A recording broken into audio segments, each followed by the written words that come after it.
I am Amy Cesal, and this is how you can find me on the internet. And also, this is the DataViz Chicago Twitter handle. And I'm going to talk about why data visualization needs a style guide today. So a bit about my background. Like Molly said, I'm basically a graphic designer. I've worked as a designer at the nonprofit, the Sunlight Foundation, and the federal government agency, the Consumer Financial Protection Bureau. And I've helped to create data visualization style guidelines for both of these organizations. And that's what I'm going to talk about today. So you might not know what style guides are. And they come by many names: design style guidelines, or brand standards, or identity manuals. And for the most part, you can use these terms interchangeably. And what they do is they educate people working with the brand on what to do and what not to do. And it keeps the brand consistent. If things are consistent, it signals credibility and trustworthiness. For example, we can look at Twitter's logo guidelines, and they give examples of what not to do with their iconic Twitter board. So, like, not to personify it by putting on a hat and a bow tie. And so having guidelines allows them to enforce consistent use of the logo over time and staff changes, and to protect their brand identity.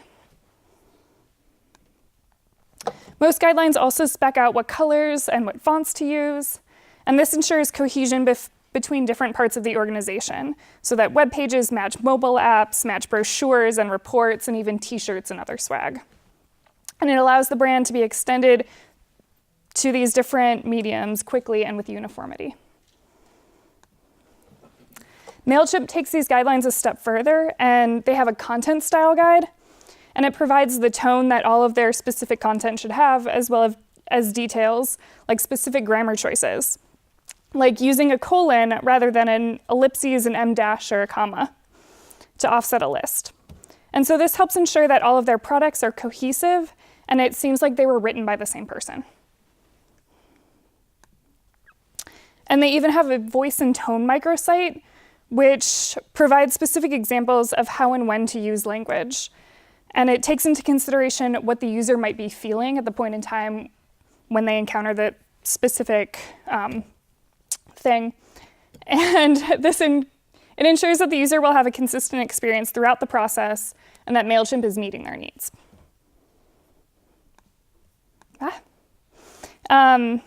Even the United States Digital Service, the USDS, created guidelines for how they design applications, and they think about products for the American people. Not only does it offer guiding design principles about how staff should approach building things, it includes templates and UI components that are tested for accessibility. This means that people aren't solving the same simple problems, like what a button looks like, over and over again, and it frees them up to solve more complex issues. So these guidelines seem very strict, but I think they work better for data visualization when you think about your brand as a family. You know, kind of like the Hemsworth brothers. They have similar traits, and you can tell that they're clearly related, but they all are their unique person, and they have their own quirks. I think 538 does a particularly good job of creating a family feeling of charts. They all look similar, but they have unique elements to showcase that particular data. You can't tell what graphs were You can't tell what tool was used to create the graphs, but they all just rather look like the brand. The visual consistency conveys an attention to detail, and that similar care was taken with the data, while the uniqueness of each visual allows that particular point of the data to be clear. So looking at some of the titles of these graphs, they all have a uniform, short but broad title, and a longer but descriptive subtitle. The tone is similar, as well as the color, spacing, and typography. And the footer also feels fairly consistent. It includes the brand logo and the data source. It adds a layer of transparency and integrity to the graphs. And having these things in the style guide makes including the context for your charts part of the routine process of creating them, and ensures that this information isn't left out. All the charts have a similar color tonality. The pie chart shows the usage of these colors over all of the graphics. They all have a light gray background and generally muted tones, with more saturated colors for emphasis. However, there's a large variety of colors that work well together, and it allows the variety and the uniqueness of the data to show through and create the family of visualizations. However, all your graphs shouldn't look exactly the same, like identical twins. You don't want like the Olsen twins of graphs. So this is an old graph from the Washington Post. And all these charts look the same visually, except for the numbers. You can't tell which sets of pie charts are related, except for or the differences in the data, and it's easy to gloss over these because it doesn't highlight the unique and interesting aspects of the data. They feel too same. So why does data visualization in particular need a unique style guide? Why can't you just use the rest of the brands? It would be much easier to just have one template for data visualization and not a whole guide. However, there are so many data visualization tools, and they each have different pros and cons, and people with different skill sets are comfortable with different things. And having one template for one program limits the organization to just using that tool. It would be hard to adapt to whatever the new cool future tool like beta.plot.chart-ly is, and you want to design something that can also be used in the future. So if you have guidelines, then no matter what program the visuals are created in, they will look like each other, and they will look and flow harmoniously. Even if not all of the software can 100% replicate the style of the guidelines, working towards a similar goal will help your graphs have more cohesion. And so why should you have a style guide? So you want to build for organizations, not software. You want to build templates for common programs and then work towards a common standard that's not dictated by a single program or tool. You want to make contrast and accessibility easy by building that into the guideline. So if you bake in good standards for accessibility, all the graphs are readable by default. It improves speed and ease. It makes it easier to make graphs when you don't have to redesign the wheel every time. And it allows staff to have some flexibility and eliminate some bottlenecks in the process. It ensures attention to detail with your data. So when things are consistent and visually well designed, it conveys that attention to detail and similar care was taken with the data. And you want to know the rules before you break them. So having some education in the guidelines so that people know why they're doing things, and when they're deviating from the guide, they're doing it intentionally. So what in particular should be in a good data visualization style guide? The color, text, tone, and layout.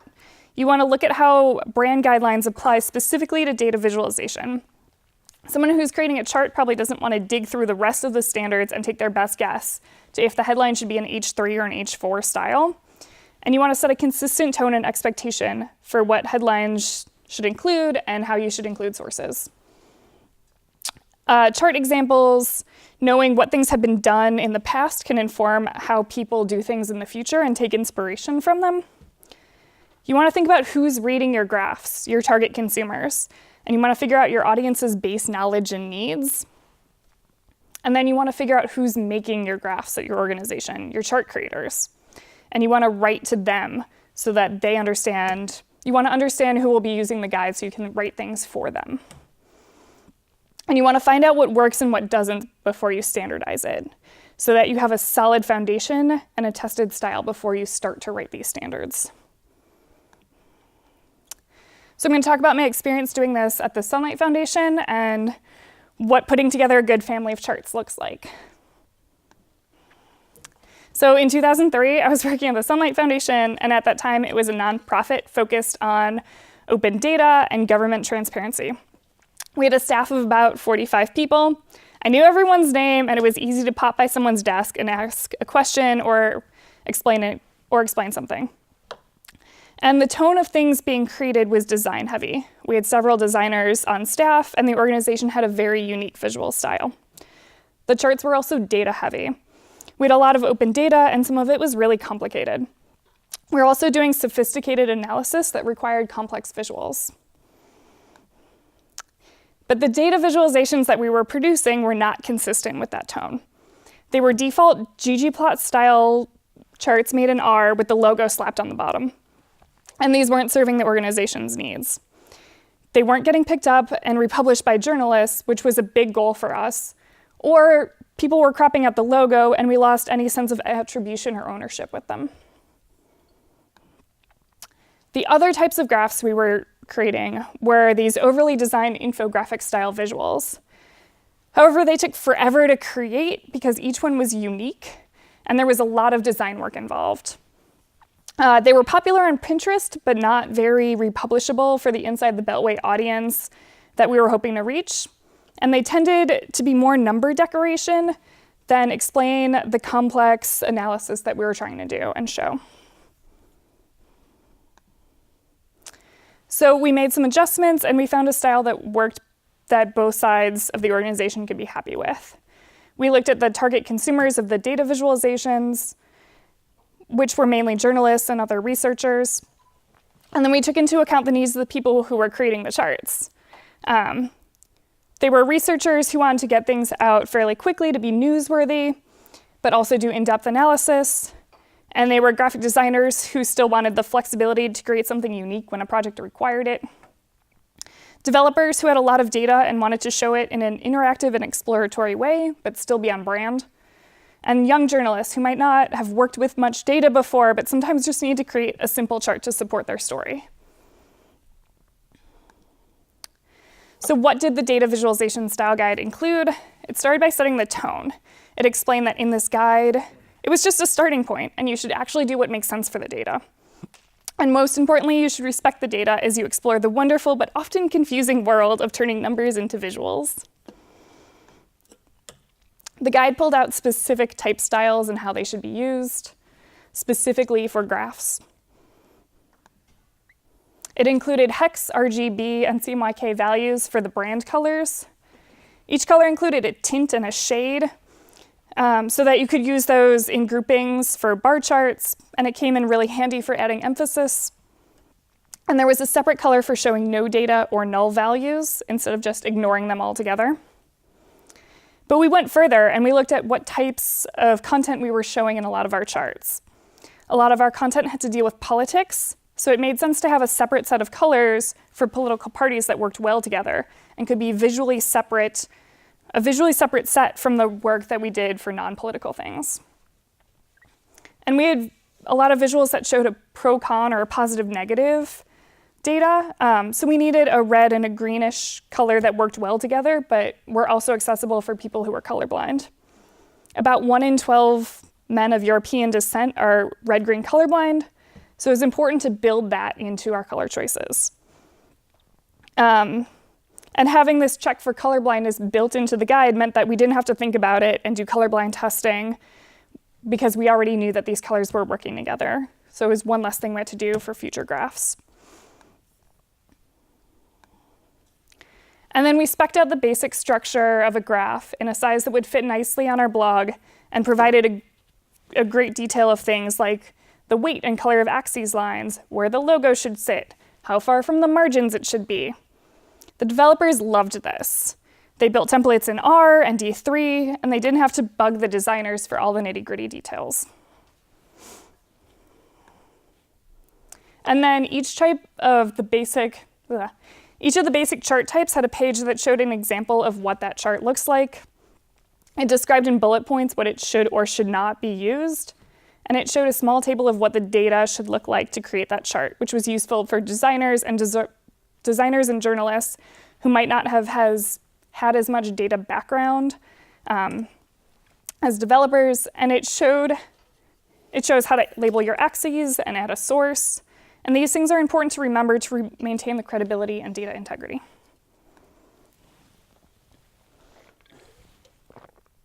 So after socializing this guide within the organization and doing a couple of presentations about what it was and how to use it, this is what our charts looked like. We put in effort to get everyone enthusiastic about using it and explain how much easier and better it would make their work. Overall, the charts are more harmonious. Since there's a solid foundation in place, people can consciously break the rules in one or two ways, and the chart will still look like part of the same family. it'll still look like a Hemsworth brother.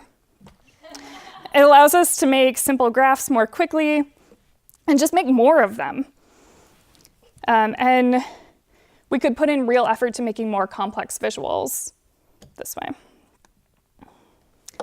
So from the guide came templates. Ben Chardoff created a ggplot theme for R, and it helped the team of researchers get graphics out more quickly. And so from his template, graphics were about 80% towards the ideal of where we wanted to be. And so they just required less cleanup in Illustrator and allowed, it was much easier that way. And one of the developers made a D3 template. It allowed other developers to throw data into it and have just add the branding color scheme and the branding wrapper. And then having these guidelines allowed people to use the tool of their choice and that they were comfortable with to easily produce publishable work. It was easy for the designers in Illustrator to have a custom template and to do, unique visuals that required more work. And it was easy to pull in the essence of the style guide into other programs that might be more of a one-off, like Gephi. And it wasn't a big deal for us to try out a new tool. We didn't have to reinvent what will this look like. We had a good base to start from. And so after the designers were no longer with the organization, the communications staff still used the essence of the style guide, and they made graphics in Word and Excel, and they still looked like the brand, which I think is a great success. So after working at the Sunlight Foundation, I was hired by the Consumer Financial Protection Bureau, the government agency, and they are a very data-driven organization. And they also wanted a data visualization style guide. I was like, great, I've done one of those before, we're good. Not so much, very different organization. So CFPB is a government agency. It's about 1,500 in staff, which is a far cry from the 45 people at my nonprofit. You don't know everyone's name. You don't have daily interactions with them. So it was a whole different problem to solve.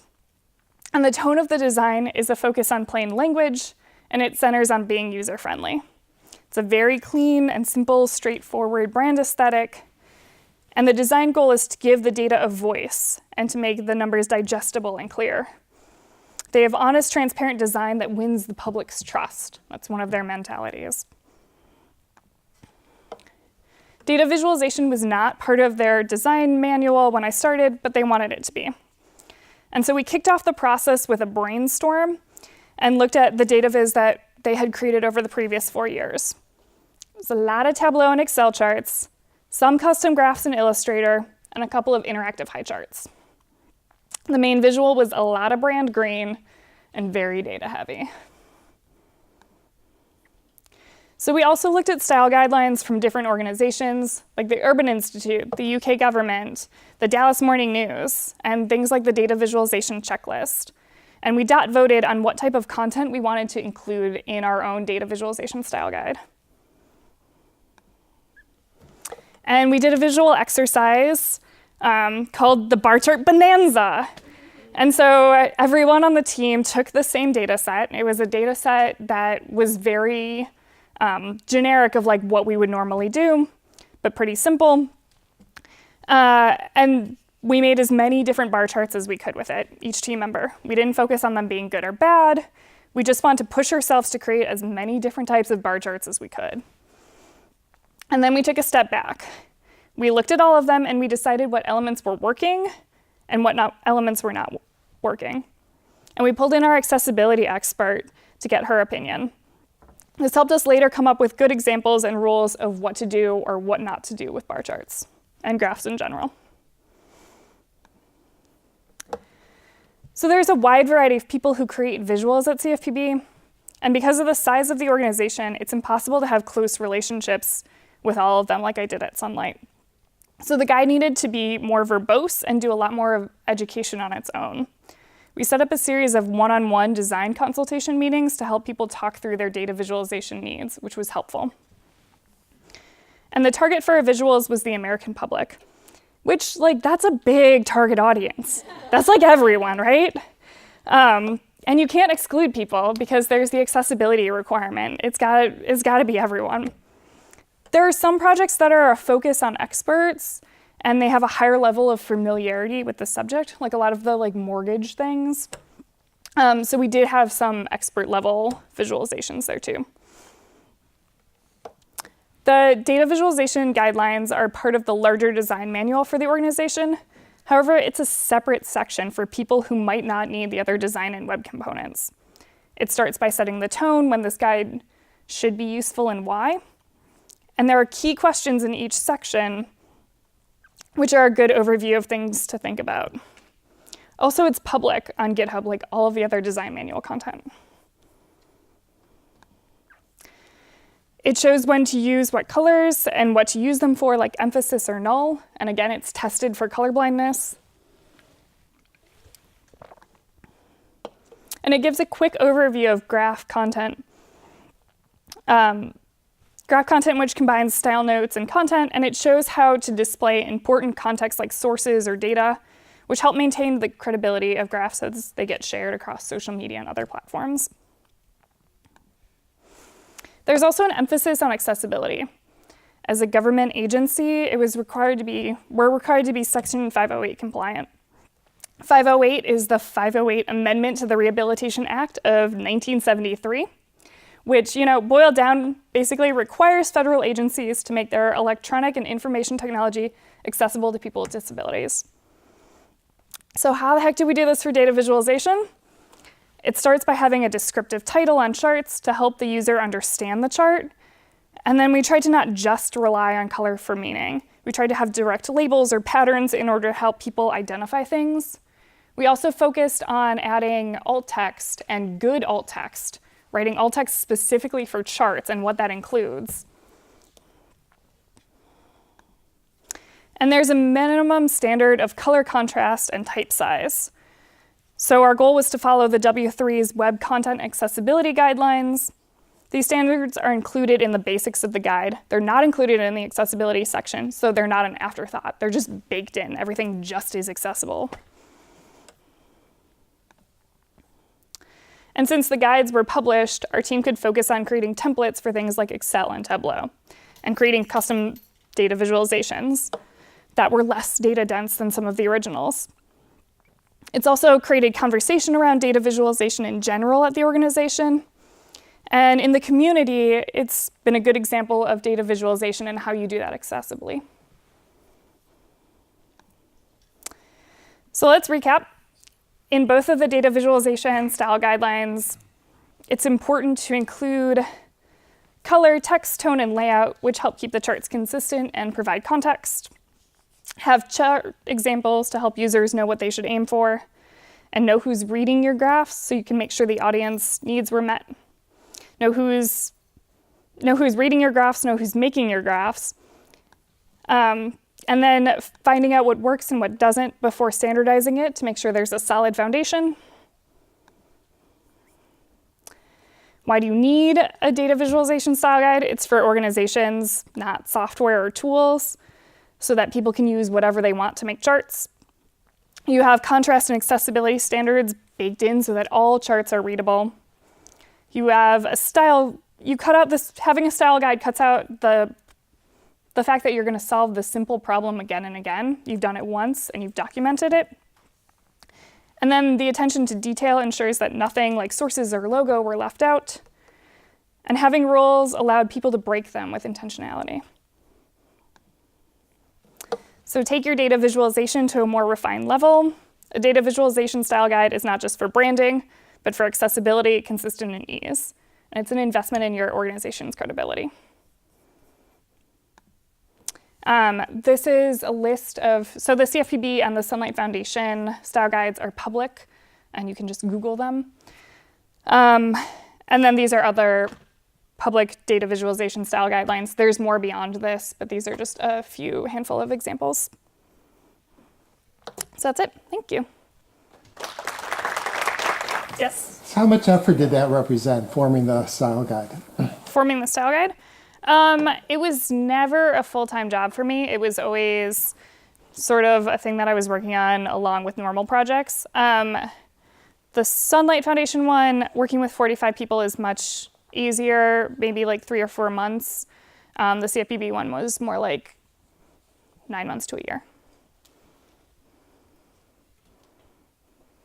Yep. So for vision impaired people, this is just an area I don't know as much as I feel like I should. Like, there's color blindness, and then you mentioned alt text and making sure that there are like annotations. Mm-hmm. Is there people like at a step further worse in vision than that? Is there much you can do? I've heard you can have things like read about the data, but I'm not sure that's particularly good. So is there anything else you can offer there? So alt text is when you have a screen reader reading the web page for you, it will read the alt text on that image.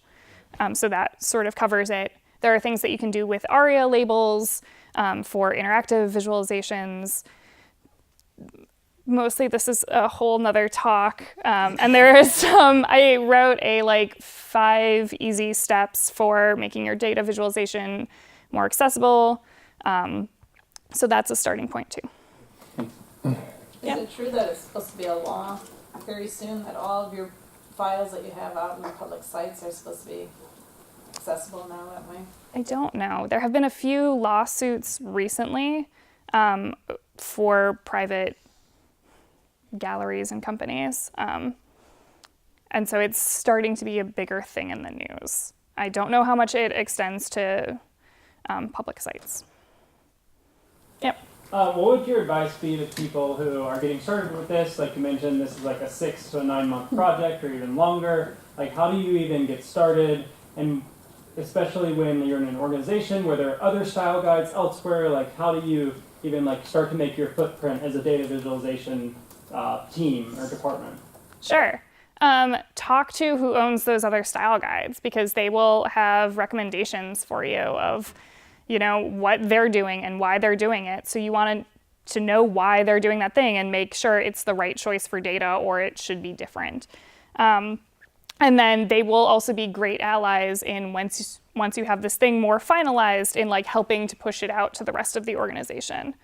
And also find people like you who wanted to do more of this standardization work and have them be your allies and form a team. It's really hard to do this on your own, but find your people, and then talk to, there's designers who definitely have opinions, I'm sure.